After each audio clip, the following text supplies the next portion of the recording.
तो दोस्तों भीष्म पितामह जो है महाभारत के सबसे पराक्रमी योद्धाओं में से एक थे और इन्हें इच्छा मृत्यु का वरदान था।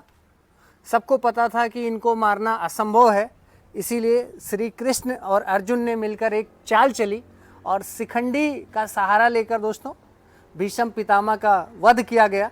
लेकिन जैसा इनको वरदान प्राप्त था, इनके पिताजी ने जो वरदान दिया था, 8 दिनों तक ये सरसैया पर लेटे रहे और अपनी हिसाब से इन्होंने फिर अपनी देह का त्याग किया था। बगल में ही एक बाणगंगा कुंड है। जब इनको प्यास लगी तो अर्जुन ने बाण मारकर एक कुंड का निर्माण किया और यहीं से जो है इनको पानी दिया गया और इनकी प्यास बुझाई गई। ये देखिए अब इसमें कहा क्या जाए और दिखाया क्या जाए। हम लोग अयोध्या से आए हैं और हम लोगों को दिख रहा है, लेकिन यहाँ के शासन प्रशासन को, यहाँ के पर्यटन विभाग को आखिर क्यों नहीं दिखता है। इतना पौराणिक, इतना ऐतिहासिक स्थल होने के बावजूद भी कानों पर जू नहीं रह रही है लोगों के। अगर आप देखेंगे तो बाणगंगा है और बाणगंगा में पूरा जो है वो काई हो गया है, पूरा हरा हरा पानी हो गया है। यानी पानी बदलना चाहिए लेकिन पानी नहीं बदला जा रहा है। यही कोई और स्थान होता शायद, या किसी और धर्म का होता, तो यहाँ पर जो आप ये लाल कलर का पत्थर देख रहे हैं, यहाँ पे मार्बल लगा होता और बढ़िया इटालियन जो पत्थर आते हैं वो लगे होते, ग्रेनाइट से पत्थर जड़े होते और ऐसे पूरा स्थान जो चमचमा रहा होता। मौजूदा सरकार को इस स्थान के बारे में ज़रूर सोचना चाहिए। दोस्तों इसी स्थान पर हुआ था भीष्म पितामह जी का वध। दोस्तों अभी इस वक्त हम खड़े हैं कुरुक्षेत्र में और ये दयालपुर गांव है दोस्तों। और महाभारत के महान योद्धा भीष्म पितामह जी का दोस्तों वध यहीं पर हुआ था। ये आप ये देख सकते हैं दोस्तों, सामने उनकी जो है सरसैया पर लेटे हुए भीष्म पितामह हैं और यहीं से उन्होंने जो है शेष महाभारत का युद्ध देखा था। और आपको बताना चाहूँगा दोस्तों कि भीष्म पितामह जी ने कौरवों की तरफ से 10 दिन तक युद्ध किया था और उसके बाद दोस्तों अर्जुन ने शिखंडी को ढाल बनाकर, शिखंडी का सहारा लेकर भीष्म पितामह जैसे योद्धा का वध किया था। और भीष्म पितामह जी को दोस्तों इच्छा मृत्यु का वरदान प्राप्त था, तो अपनी इच्छा के अनुसार ही अपनी देह का त्याग कर सकते थे। तो उन्होंने दोस्तों उत्तरायण का वो समय चुना। वो बाकी की सारी आपको कथा मालूम है, ज़्यादा बताने की ज़रूरत नहीं है। जब भीष्म पितामह जी को प्यास लगी थी सरसैया पर लेटे हुए, तो उन्होंने पानी की मांग की और यहीं पास में ही दोस्तों अर्जुन ने अपनी बाण मारकर एक कुंड बना दिया, सरोवर बना दिया, जिसको आज बाणगंगा के नाम से बुलाते हैं लोग। तो इसी कुंड से पानी निकाल करके दोस्तों वो भीष्म पितामह जी को पिलाया गया था। ये देखिएगा, तो बहुत ही ऐतिहासिक और पौराणिक ये जगह है। अपने आप में ढेर सारा इतिहास महाभारत काल का समेटे हुए है। ये देखिएगा, और यहीं पे दोस्तों बगल में जो है 26 फीट ऊंची हनुमान जी की प्रतिमा है और यहाँ पे सिद्धपीठ हनुमान जी का मंदिर है। स्वयं हनुमान जी यहाँ पर विराजमान है। ये देखिएगा, तो दोस्तों भीष्म पितामह जो है महाभारत के सबसे पराक्रमी योद्धाओं में से एक थे और इन्हें इच्छा मृत्यु का वरदान था। सबको पता था कि इनको मारना असंभव है, इसीलिए श्री कृष्ण और अर्जुन ने मिलकर एक चाल चली और शिखंडी का सहारा लेकर दोस्तों भीष्म पितामह का वध किया गया। लेकिन जैसा इनको वरदान प्राप्त था, इनके पिताजी ने जो वरदान दिया था, 8 दिनों तक ये सरसैया पर लेटे रहे और अपनी हिसाब से इन्होंने फिर अपनी देह का त्याग किया था। बगल में ही एक बाणगंगा कुंड है। जब इनको प्यास लगी तो अर्जुन ने बाण मारकर एक कुंड का निर्माण किया और यहीं से जो है इनको पानी दिया गया और इनकी प्यास बुझाई गई। ये देखिएगा, और यहाँ पर साक्षात हनुमान जी दोस्तों विराजमान हैं।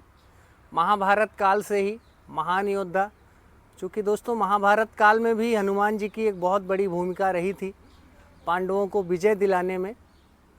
अर्जुन के रथ पर वो सवार रहते थे और यहाँ पर दोस्तों 26 फीट ऊंची एक प्रतिमा जो है हनुमान जी की विराजमान है। यह दयालपुर गांव है कुरुक्षेत्र में। और दोस्तों ये बाणगंगा है, बाणगंगा तीर्थ दयालपुर। यहाँ पर भीष्म पितामह को जल पिलाया गया था। इसी स्थान पर भीष्म पितामह को महाभारत युद्ध के दौरान अर्जुन ने बाण मारकर गंगा को प्रकट किया, जिस कारण इस स्थान का नाम बाणगंगा पड़ा। तीर्थ के पश्चिम में स्थित वर्गाकार सरोवर के तल में उत्तर की तरफ ईंटों से निर्मित एक विशाल धनुषाकृति सृजना संभवत बाणगंगा के शाब्दिक अर्थ का सांकेतिक स्वरूप है। बैसाखी मेले के दौरान श्रद्धालु इस सरोवर में स्नान करने आते हैं। ये देखिएगा दोस्तों, दक्षिण मुखी तिरुपति बालाजी का हनुमान मंदिर है। तो छोटी सी जगह है दोस्तों, अभी और ज़्यादा यहाँ पर विकास किए जाने की आवश्यकता है, क्योंकि महाभारत काल का एक पौराणिक स्थल है, तो उस हिसाब से अभी यहाँ पर विकास किया नहीं गया है। और खुले आसमान के नीचे दोस्तों यहाँ पे हनुमान जी की भी मूर्ति स्थापित है, तो इसके ऊपर कुछ शेड लगाया जा सकता है, लाइटिंग की और ज़्यादा प्रॉपर व्यवस्थाएं की जा सकती हैं। और सामने दोस्तों जो आपको भीष्म पितामह जी बाणों की सैया पर लेटे हुए नज़र आ रहे हैं, उसको और ज़्यादा मेंटेनेंस किया जा सकता है। एक शेड भी बनाया जा सकता है दोस्तों, क्योंकि खुले आसमान के नीचे बारिश है, तमाम चीज़ें हैं, पशु पक्षी और चिड़िया बीट भी करती हैं, तो ऐसे पौराणिक स्थलों पे और ज़्यादा ध्यान दिए जाने की आवश्यकता है। तो दोस्तों आज हमारे साथ में ये प्रशांत जी हैं, युवा पत्रकार हैं, खोजी पत्रकार, जो कि देश दुनिया घूमते रहते हैं, पौराणिक और ऐतिहासिक चीज़ों के बारे में वीडियो बना के लोगों तक जानकारी पहुंचाते हैं। प्रशांत जी, क्या रिसर्च आपकी कहती है, क्या आपने इस स्थान के बारे में पता लगाया? सादर नमस्कार आप सभी को। जैसा कि आप सभी को पता है कि महाभारत का युद्ध जो है वो अपने भारत जनपद में हुआ था और भारत की धरा हरियाणा में हुआ था, और एक कुरुक्षेत्र स्थान पड़ता है।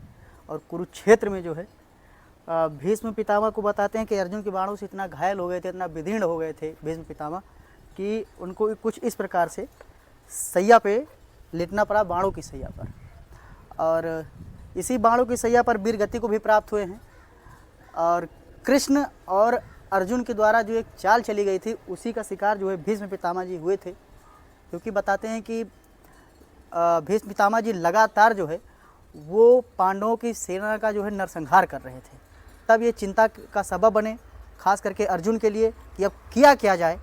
ऐसे चला तो भीष्म पितामह जी पूरी सेना का नरसंहार कर देंगे और हम लोगों की पराजय वो निश्चित हो जाएगी। फिर बाकी कहानी आप लोगों को पता ही है कि अर्जुन के बाण से जो है भीष्म पितामह की ये हालत होती है, और मौके पर वो वही स्थान है महाभारत वाला, जहाँ पे अपनी वीर गति को भीष्म पितामह जी प्राप्त हुए थे। अच्छा प्रशांत जी, है तो स्थान ये बहुत ही पौराणिक है महाभारत काल का, लेकिन उस हिसाब से विकास यहाँ पर दिखाई नहीं देता। कोई शेड नहीं है, ऊपर से जीव जंतु चिड़िया बीट भी करते हैं। सामने हनुमान जी की 26 फीट ऊंची प्रतिमा है, तो आपको क्या लगता है सरकारों को और ध्यान देना चाहिए? अब इसमें कहा क्या जाए और दिखाया क्या जाए। हम लोग अयोध्या से आए और हम लोगों को दिख रहा है, लेकिन यहाँ के शासन प्रशासन को, यहाँ के पर्यटन विभाग को आखिर क्यों नहीं दिखता है? इतना पौराणिक, इतना ऐतिहासिक स्थल होने के बावजूद भी कानों पर जू नहीं रह रही है लोगों के। अगर आप देखेंगे तो बाणगंगा है, और बाणगंगा में पूरा जो है वो काई हो गया है, पूरा हरा हरा पानी हो गया है। यानी पानी बदलना चाहिए, लेकिन पानी नहीं बदला जा रहा है। यही कोई और स्थान होता शायद, या किसी और धर्म का होता, तो यहाँ पर जो आप ये लाल कलर का पत्थर देख रहे हैं, यहाँ पे मार्बल लगा होता, और बढ़िया इटालियन जो पत्थर आते हैं वो लगे होते, ग्रेनाइट से पत्थर जड़े होते, और ऐसे पूरा स्थान जो चमचमा रहा होता। मौजूदा सरकार को इस स्थान के बारे में जरूर सोचना चाहिए। श्रद्धालुओं के लिए कोई खास सुविधा भी दिखाई दे नहीं रही है, कोई यहाँ पे डेवलपमेंट, जीर्णोद्धार, इस तरीके की चीज़ें लग नहीं रही हैं। इस जगह को डेवलप नहीं किया गया। अगर इस जगह को डेवलप किया गया होता तो ये पर्यटन स्थल के रूप में विकसित होता, यहाँ के लोगों को ज़्यादा रोजगार भी मिलता। इसके प्रति यहाँ की मौजूदा सरकार से निवेदन रहेगा कि इस स्थान को विकसित किया जाए, और ये ज़मीनें कम पड़ रही हैं तो उसको अधिग्रहित करके जो है इसको एक पर्यटन के रूप में बढ़ावा देना, तीर्थ क्षेत्र के रूप में विकसित किया जाना चाहिए। बिल्कुल बिल्कुल, बहुत बहुत धन्यवाद प्रशांत जी। धन्यवाद। तो दोस्तों वीडियो आपको कैसा लगा? ये भीष्म पितामह जी का जो सरसैया स्थल है, यहीं से उन्होंने महाभारत का युद्ध देखा था। तो वीडियो को ज़्यादा से ज़्यादा दोस्तों लाइक करें, शेयर करें, और चैनल पर नए हैं तो सब्सक्राइब करें। जय जय सिया राम।